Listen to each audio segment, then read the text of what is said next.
दोस्तों, हमारे देश में हर साल बिजली संकट का आना उतना ही कॉमन है जितना कि हर साल गर्मी का आना। जहां एक तरफ टेक्नोलॉजी के ज़माने में बिजली एक तरह से हमारे जीवन का लाइफलाइन बन गया है। स्मार्टफोन, एसी, कूलर से लेकर इरिगेशन और इंडस्ट्रियल मैन्युफैक्चरिंग तक हर जगह बिजली एक अहम रोल निभाता है। ऐसे में देश में बिजली कटौती से आम लोगों को काफ़ी प्रॉब्लम फेस करना पड़ रहा है।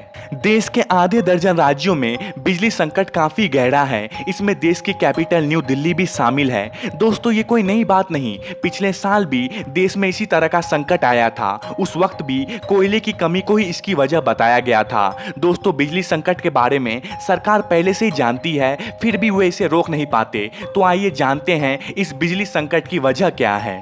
बिजली संकट की पहली सबसे बड़ी वजह कोयले की कमी है। देश में करीब 51% बिजली कोयले से चलने वाली 150 पावर प्लांट्स में बनती है। इनमें से 81 प्लांट्स कोयले की कमी से जूझ रहे हैं। यही वजह है कि यूपी, राजस्थान और पंजाब जैसे राज्यों में बड़े पैमाने में बिजली कटौती हो रही है। वहीं दूसरी वजह रूस और यूक्रेन के बीच जंग।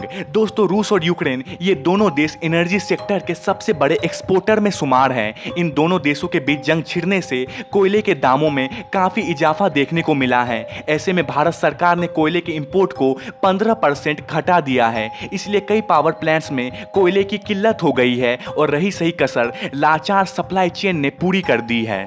दोस्तों, वैसे देखा जाए तो भारत के पास दुनिया का चौथा सबसे बड़ा कोयला भंडार है, लेकिन फिर भी भारत में इसकी किल्लत इसलिए है क्योंकि आज भी भारत एनर्जी के मामले में कोयले पर भारत की निर्भरता हद से ज़्यादा है। यही वजह है कि भारत को बड़े पैमाने पर कोयला इंपोर्ट करना पड़ता है और जब इंपोर्ट में थोड़ा ऊंचा नीचा होता है तो हमारी बिजली व्यवस्था चरमरा जाता है।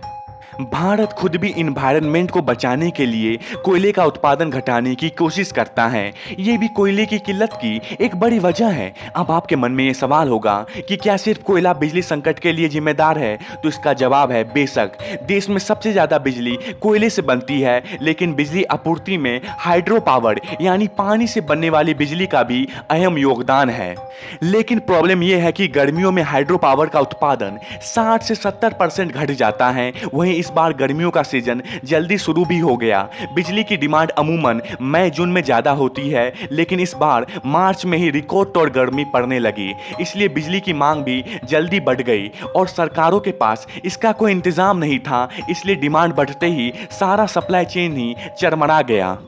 लेकिन भारत सरकार इस बिजली संकट को जड़ से खत्म करने में जुटी हुई है। यही वजह है सरकार ग्रीन एनर्जी को लेकर काफ़ी जोरों शोरों से काम कर रही है। इससे एक तरफ बिजली की समस्या भी दूर होगी और कोयले से होने वाली पोल्यूशन से निजात मिलेगा। केंद्र सरकार ने 2030 तक 280 गीगावाट सोलर पावर प्रोड्यूस करने का लक्ष्य रखा है। अगर सरकार इस लक्ष्य को हासिल करने में सफल होते हैं तो देश की कोयले पर निर्भरता जीरो हो जाएगी।